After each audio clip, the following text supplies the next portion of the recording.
आज शाम को जो कमाई होगी मैं उसमें से गोरी के लिए मिठाई लेकर जाऊंगा। कौवा ऐसे सोच रहा था। वो जंगल में अपना ऑटो चलाया करता था। वो सुबह से बैठा हुआ था। अब जाकर कहीं चाचा छमछम कौवे के पास आता है। कालू कौवे, मुझे पूर्व वाले जंगल जाना है, कितने पैसे लोगे? बैठे बैठे चाचा जी, आपका अपना ही ऑटो है। चाचा छमछम ऑटो में बैठ जाता है। कौवा ऑटो चलाता है। चाचा जी, आज क्या काम बन गया आपको पूर्व वाले जंगल में? मैं अपनी बहन के पास जा रहा हूँ। बहुत दिन हो गए थे अपनी बहन को मिले हुए। आज मौसम अच्छा था, सोचा मैं अपनी बहन को मिलाता हूँ। आपने जब भी कहीं जाना हो मुझे कॉल कर लिया करें, मैं आपको घर से ही पिक कर लिया करूँगा।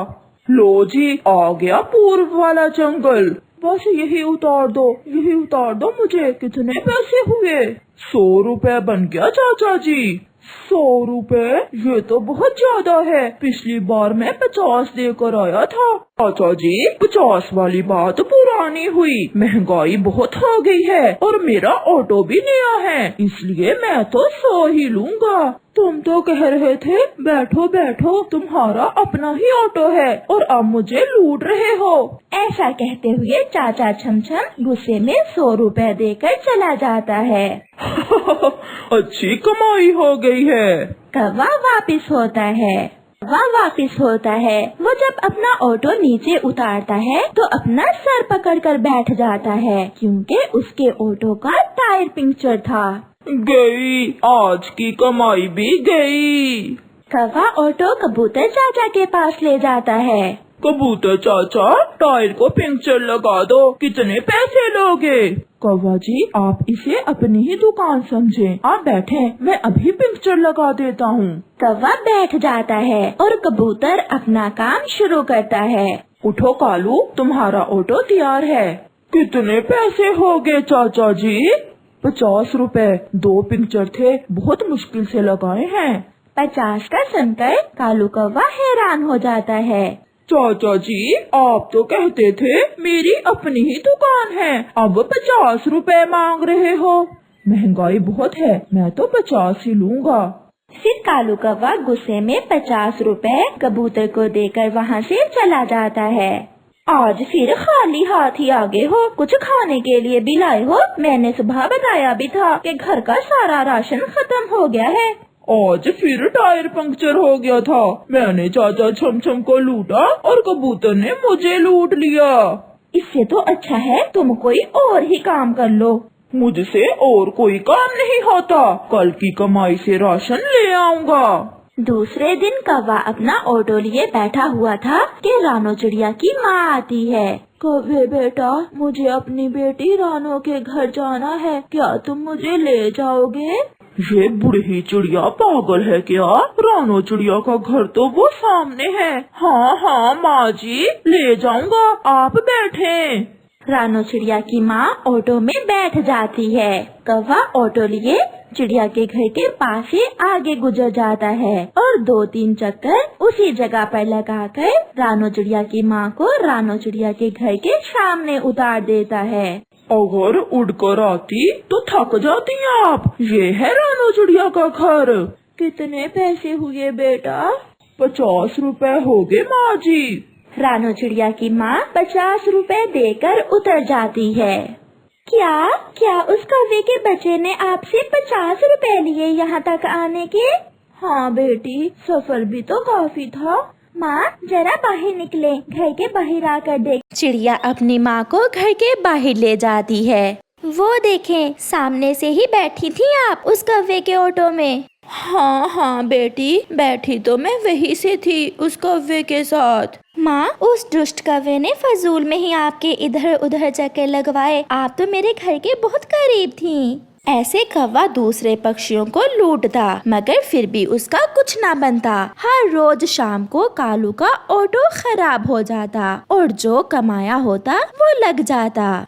आज पंख खराब हो गया है, आज की कमाई भी गई। ऐसे सोचता हुआ कौवा अपना ऑटो वर्कशॉप में ले जाता है। ऐसे ही दिन गुजरते गए, मगर कालू कौवा ना तो दूसरे पक्षियों को चूना लगाने से बाज आता और ना ही उसे कमाई होती। एक दिन वो उल्लू बहुत जल्दी में उड़ता हुआ आता है। उसके पास एक बैग भी था। कौवे जी जल्दी चलो, मुझे काले जंगल में जाना है।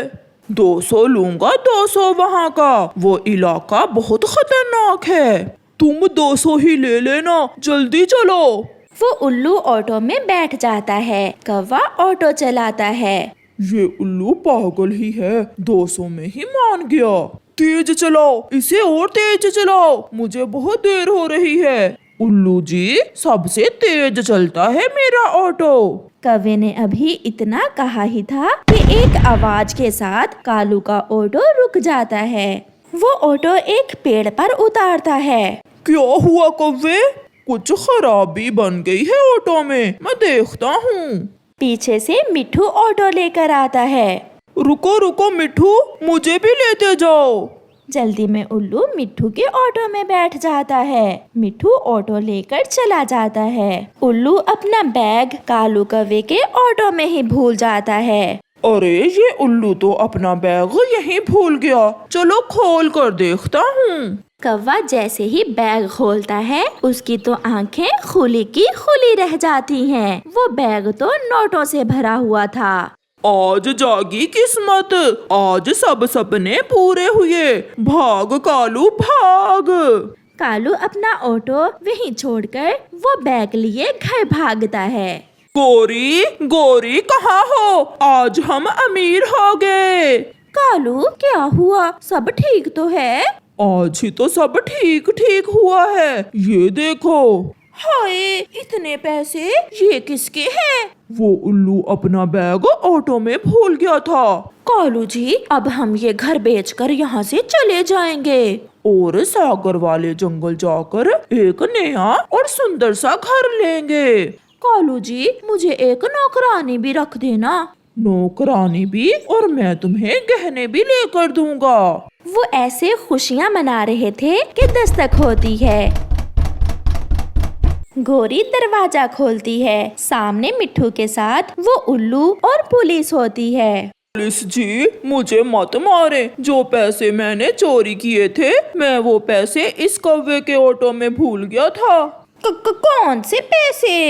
ये उल्लू चोर है और लगता है तुम कौवे इससे भी बड़े चोर हो। ऐसा कहते हुए पुलिस वाला पक्षी गोरी के घर में जाता है और वो बैग उठा लेता है। वो सब वहाँ से चले जाते हैं। कालू, कोई ईमानदारी से काम कर लो, ऐसे शॉर्टकट लगाने से हम हमेशा भूखे ही मरेंगे। हाँ गोरी, मैं भी यही सोच रहा हूँ, अब ईमानदारी से ही काम करना होगा। प्यारे दोस्तों, इस कहानी से हमें सीख मिलती है, कोई भी काम हो उसमें लालच न करें, क्योंकि ईमानदारी से ही कामयाबी मुमकिन है। आपका धन्यवाद। दूर किसी जंगल में सभी पक्षी अपने अपने घरों में बहुत खुशी का जीवन गुजार रहे थे। उसी जंगल में एक कालू कौवा और उसकी पत्नी गोरी कौवी भी रहते थे, जो बहुत दुष्ट कौवे थे। वो हमेशा दूसरे पक्षियों को तंग करते और हमेशा दूसरों से चीजें छीन छीन कर खाते। कौवा छुपकर बैठा हुआ था जब एक छोटा कबूतर का बच्चा मीठा फल लेकर उड़ता हुआ आ रहा था। जैसे ही कबूतर का बच्चा कौवे के पास से गुजरता है, कौवा तुरंत हमला करता है और उस छोटे बच्चे से मीठा फल छीन लेता है। चिड़िया बैठी ये सब देख रही थी। वो भागकर वहाँ जाती है। कौवे अंकल, आप मेरा फल मुझे वापस कर दें। ये फल मैं अपनी मम्मा के लिए लेकर जा रहा था। बदमाश कौवे, छोटे पक्षियों का तो ख्याल करो। अगर इन्हें कुछ दे नहीं सकते हो तो छीनो भी ना। अच्छा, गलती हो गई चिड़िया, मैं फिर ऐसा नहीं करूँगा। ऐसा कहते हुए कालू कौवा वो मीठा फल लेकर वहाँ से भाग जाता है। बेटा, मेरे पास फल तो नहीं है, आप ये दाना ले जाएं और अपनी मम्मा को ये दाना ही खाने को दे देना। मैं वो मीठा फल बहुत मुश्किल से ढूंढ कर लाया था। फिर वो छोटा कबूतर का बच्चा चिड़िया से कुछ दाने लेकर रोता हुआ घर चला जाता है। जैसे ही मैंने कबूतर के बच्चे से ये मीठा फल छीना तो पीछे से चिड़िया आकर मुझे भाषण देने लगी। एक लगानी थी उस कमजोर चिड़िया के, अगर मैं होती तो चोंच तोड़ देती मैं उसकी। बड़ी आई हमें भाषण देने वाली। अच्छा अब छोड़ो उसे और तुम ये मीठा फल खाओ। कौवा और कौवी बैठे मीठा फल खा रहे थे कि उनके घर के दरवाजे पर कोई दस्तक देता है। मैं बहुत मुसीबत में हूँ, मेरी मदद करो। अगर घर में कुछ खाने को है तो मुझे दे दो। लो जी, आ गया कोई फिर से भीख मांगने। इसे ये नहीं पता कि यहाँ तो खुद भिखारी रहते हैं। ऐसा कहते हुए वो दोनों हंसने लग जाते हैं। दस्तक फिर से होती है और वो दोनों पति पत्नी बाहर जाते हैं। मैं भूखा हूँ, मुझे कुछ खाने को दें, आपकी बड़ी कृपया होगी। वो पक्षी उनसे कुछ खाने को मांग रहा था, मगर गोरी कौवी की नजर उस पक्षी के थैले पर थी और गोरी कालू के कान में कहती है, कालू जी तुम इसे बातों में लगाओ, मैं इसके थैले की तो तलाशी लूं, इसमें क्या है। फिर कालू कौवा उसे बातों में लगाता है। तो तुम भूखे हो, क्या खाना पसंद करोगे? हमारे घर में तो तरह तरह के खाने हैं। फिर कालू कौवा उसे बातों में लगाता है और गोरी उसका थैला आहिस्ता से उठाकर उसमें से 100 रुपए निकाल लेती है और वापस वो थैला वहीं रख देती है। चल भाग यहाँ से, बड़ा आया भोजन मांगने वाला, कहाँ कहाँ से आ जाते हैं भिखारी कहीं के। मगर पहले तो आप चल चल अपना काम कर।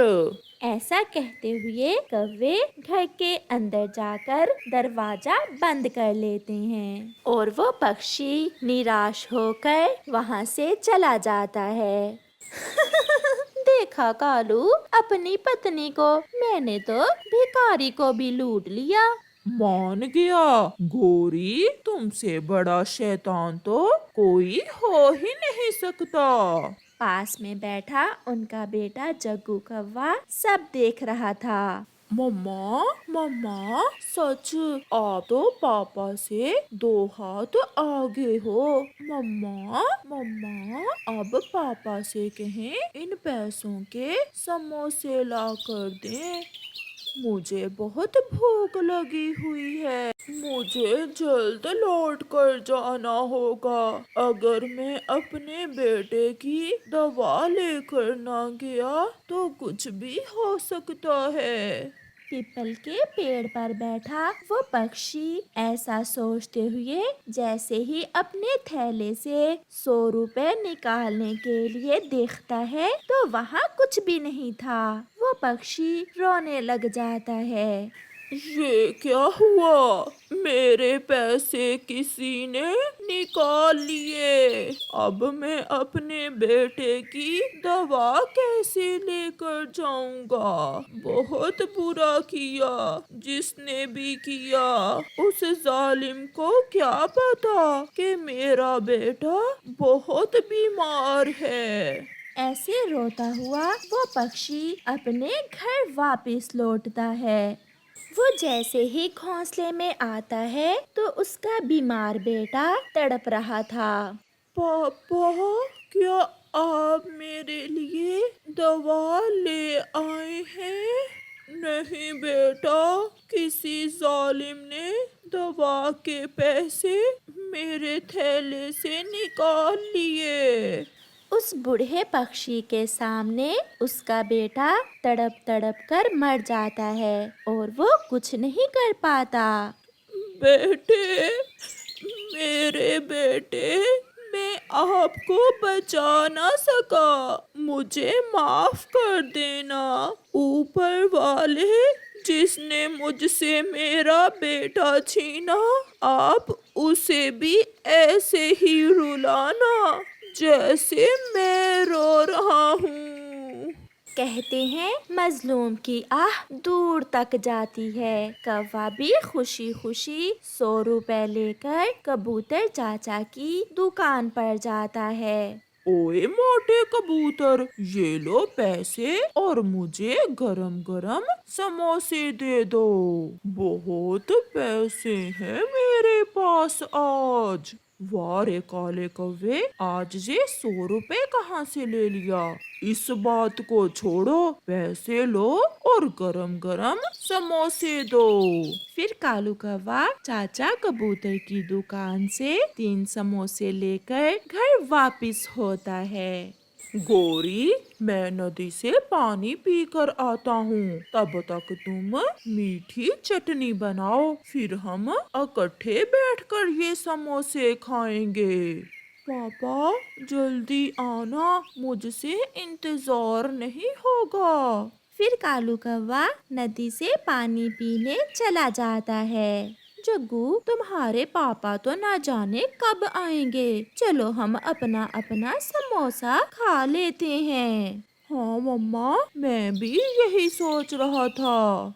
ऐसे गोरी कौवी और उसका बेटा एक एक समोसा लेकर खाने लगते हैं। चाचा कबूतर जैसे ही अपनी समोसे बनाने वाली कढ़ाई की तरफ देखता है तो घी में एक मरा हुआ सांप था। ये कैसे हुआ? मेरी कढ़ाई में सांप कैसे गिर गया? फिर अचानक चाचा कबूतर का ध्यान कालू कौवे की तरफ जाता है, जो उससे अभी अभी समोसे लेकर गया था। ये समोसे जहर वाले होंगे, मुझे कालू कौवे को बचाना होगा। अगर उसने जहर वाले समोसे खा लिए तो वो मर जाएगा। ऐसा सोचकर चाचा कबूतर कालू कौवे के घर की तरफ भागता है। कालू कौवा भी नदी से पानी पीकर आ जाता है। वो जैसे ही घर में आता है तो सामने उसकी पत्नी और बेटा मरे पड़े थे। गोरी, गोरी, जग्गू, मेरे जग्गू, उठो बेटा, आपको क्या हुआ है? कालू कौवा रोने लग जाता है। कालू कौवा बहुत रो रहा था। उसकी आंखों के सामने उसका बेटा और पत्नी मरे पड़े थे और उसे कुछ समझ नहीं आ रहा था कि ये सब कैसे हुआ है। कबूतर भी वहाँ आ जाता है, मगर वो कौवी और उसका बेटा मरा हुआ देखकर चुप रहता है। क्या हुआ है इन्हें? मैं तो नदी पर पानी पीने गया हुआ था। जब मैं लौट कर आया तो मेरा सब कुछ उजड़ चुका था। मेरी पत्नी और मेरा बेटा मर गए। चाचा कबूतर, मैं उजड़ गया।